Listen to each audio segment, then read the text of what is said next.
بسم اللہ الرحمن الرحیم۔ السلام علیکم۔ آسان زندگی گزارنے کے لیے قرآن کی ان باتوں پر عمل کیجیے۔ فتبینوا، اس سے ہمیں سکھایا گیا ہے کہ کوئی بھی بات سن کر اسے پھیلانے سے گریز کریں۔ پہلے اس بات کی تحقیق کریں، اس کا جھوٹ اور سچ جانیں، اس کے بعد اس بات کو آگے پھیلائیں، تاکہ کہیں ایسا نہ ہو کہ وہ بات جھوٹ نکل آئے اور تمہاری وجہ سے کسی کو نقصان پہنچ جائے۔ اس لیے پہلے تحقیق کر لیا کرو۔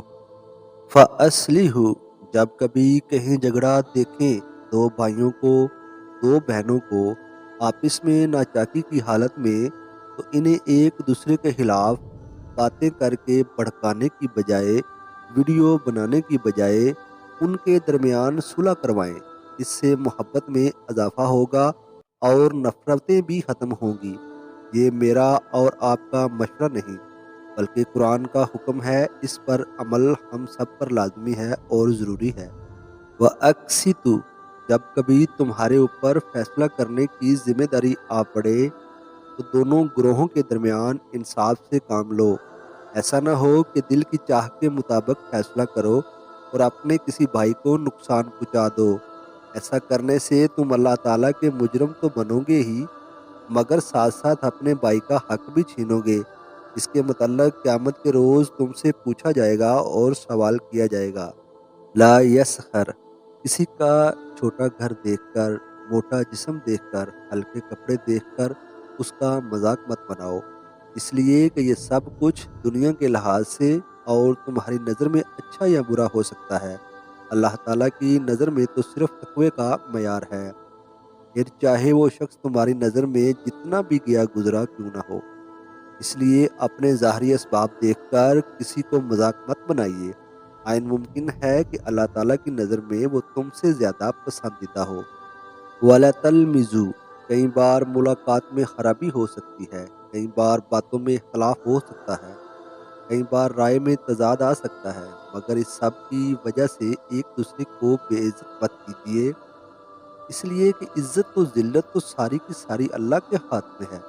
پھر کیسے آپ یہ فیصلہ لے سکتے ہیں کہ آپ تو عزت کے حقدار ہیں اور سامنے والا بے عزت ہے۔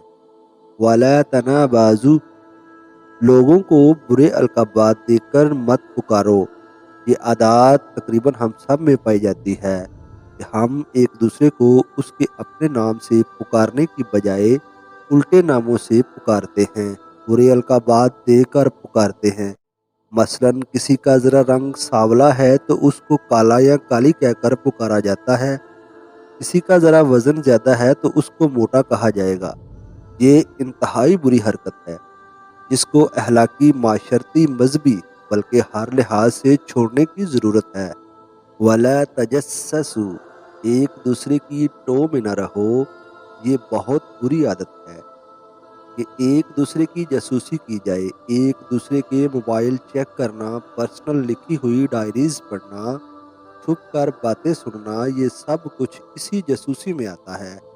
اس سے آپ بے چین تو رہتے ہی ہیں اور پھر آپ کے اندر حسد، جیلسی جیسی عادات بھی پیدا ہو جاتی ہیں۔ تو خدا را خود کو اس عادت سے بچائیے اور اپنے اوپر یہ ظلم مت کیجیے۔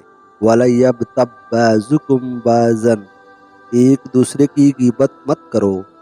اپنے آپ سے سوال کیجیے کہ کیا آپ اس عادت میں مبتلا نہیں ہیں؟ اگر واقعی نہیں ہیں تو آپ خوش قسمت ہیں، کیونکہ یہ واحد ایسی عادت ہے جو تقریباً ہر انسان میں پائی جاتی ہے اور ہم کوشش بھی نہیں کرتے اس سے نکلنے کی، جبکہ یہ گناہ کبیرہ ہے اور اپنے بھائی کا گوشت کھانے کے مترادف ہے۔